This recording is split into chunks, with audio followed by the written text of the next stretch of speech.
Am I my brother's keeper? Yes, I am. Am I my brother's keeper? Yes, I am. Am I my brother's keeper?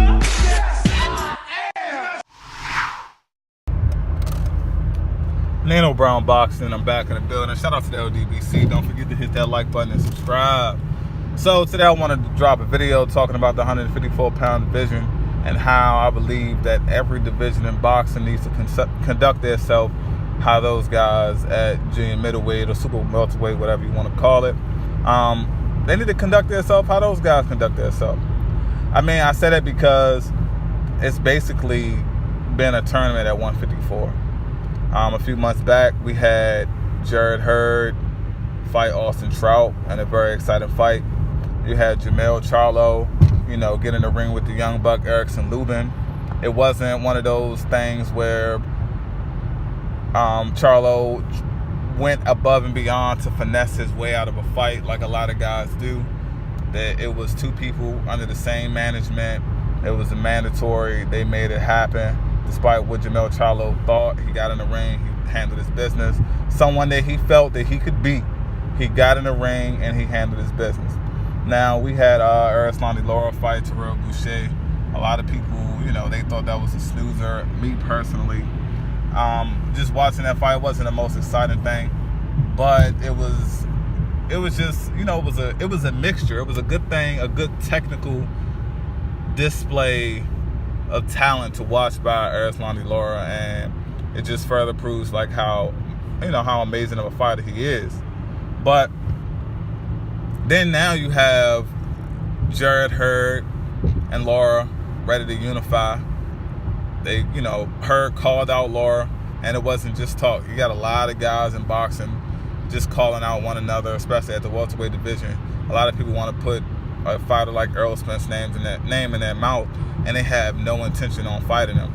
They'll wait for a guy to have an opponent before they say, oh yeah, I'll fight him, he's tailor-made for me, whatever, I can expose him, I see his flaws.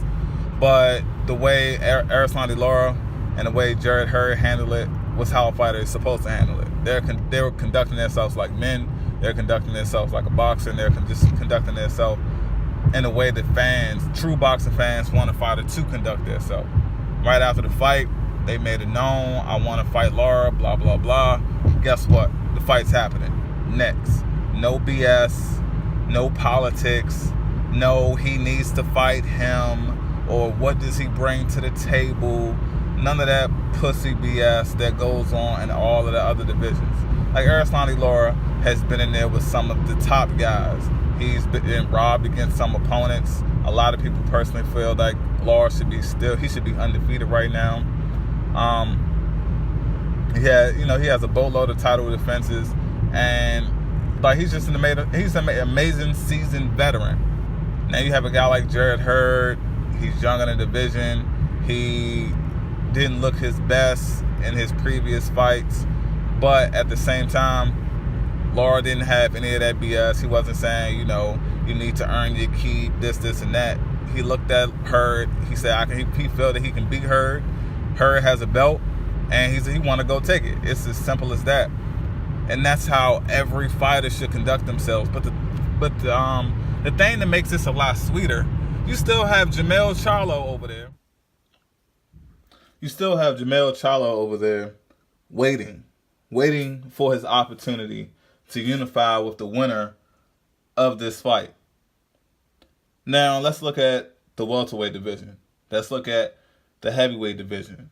Let's look at the middleweight division. It's plenty of opportunities for unified champions. So heavyweight Anthony Joshua, middleweight Triple G / Canelo, whoever wins that fight. Welterweight, you got Keith Thurman. Like those major divisions in boxing, they all have unified champions. But none of the unified champions are screaming for an opportunity to face the other champion in their weight class. Anthony Joshua isn't screaming to fight Deontay Wilder. Now, he is about to face Joseph Parker, so I guess up to this point, prior to the Joseph Parker fight being made, that applied to Anthony Joshua, but doesn't apply to him now. in all fairness. Okay, cool. You got middleweight, Triple G. Triple G had an opportunity to fight Billy Joe Saunders. But what did he do? He turned it down. Like all of this talk of not moving up and facing Andre Ward was simply about, I want to unify. I can respect that. When the opportunity presented itself, what did he do? He fought Canelo. Then you have Keith Thurman. Keith Thurman fought Danny Garcia. In my opinion, Danny Garcia was an unproven welterweight that was pretty much handed that WBC title. Now the talks of unifying with Errol Spence comes up, and Thurman is talking about, facing my mandatories and facing Porter and Garcia and a tune-up. Last time I checked, unification trumps mandatories.